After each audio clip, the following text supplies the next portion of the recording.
Magandang tanghali mga viewers ko dyan, mga followers, mga guys.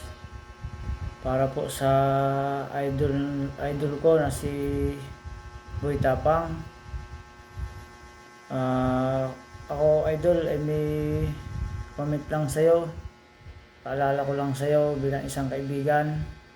Kahit hindi pa tayo magkakilala, pero palagi kong pinapanood ang mga video mo. Sa ngayon, alam ko mayroon ka mga problema na dinadaanan sa buhay. Pero ang sa akin lang, idol, mas magaling pa siguro muna ay pag matapos ang problema mo yan ay mag-focus ka na lang muna sa pag-vlog mo, sa pagko-content mo. Iwasan mo na muna ang babae kung kinakailangan. Huwag ka na munang umibig. Kung kinakailangan, isarado mo muna ang iyong puso. Dahil kada iibig ka, lagi kang nabibigo. Pangalawang beses na yan.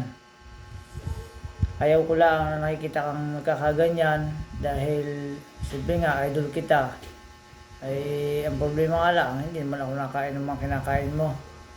Yun nga lang ang pagkakaiba natin. Pero pagdating sa pagpapasaya mo, pagtulong sa tao, yun ang iniidolo ko sa iyo. At saka isa pa, magaling kang gumawa ng content. Kaya nga idolo kita eh. Ang problema lang, sa mga content mo, sinasamahan mo rin ng pag-ibig, ay una ka na nagkamali, sa pangalawa, magkamali ka uli, mas magaling pa, itigil mo na lang muna kaya, kaibigan. Ito yung payo ko lang sa iyo.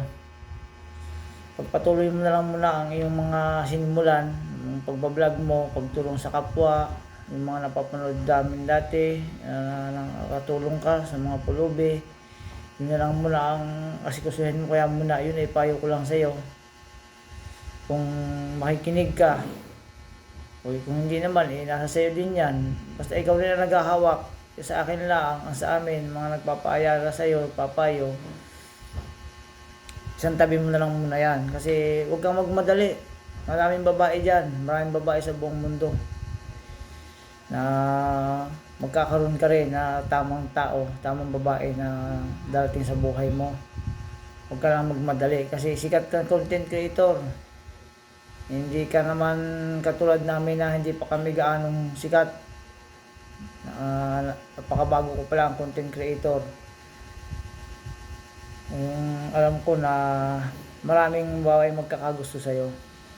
Kaya lang muna, siyempre, mag-isip-isip ka rin. Pagka ganyan, dumating na naman ang panahon na umibig ka na naman, pag-isipan mong mabuti. Hindi yan parang kaning isusubo na kapag mainit, iluluwa mo. Kaya ito yung payo kong ito, bayong kaibigan. Bilang isang followers mo at iniidolo. Kaya sana, mapansin mo tong video kong ito para sa'yo to. Ayusin mo muna ang sarili mo. Maging matatag ka. At huwag kang sumuko. Balik mo yung dati mong ginagawa, yung pagiging pagtulong mo sa tao, yung nagra-ride ka, kasama mo yung kaibigan mo. Ganun na lang muna ang asikasuhin mo. At pamilya, number 1, pamilya. Huwag mong kalimutan.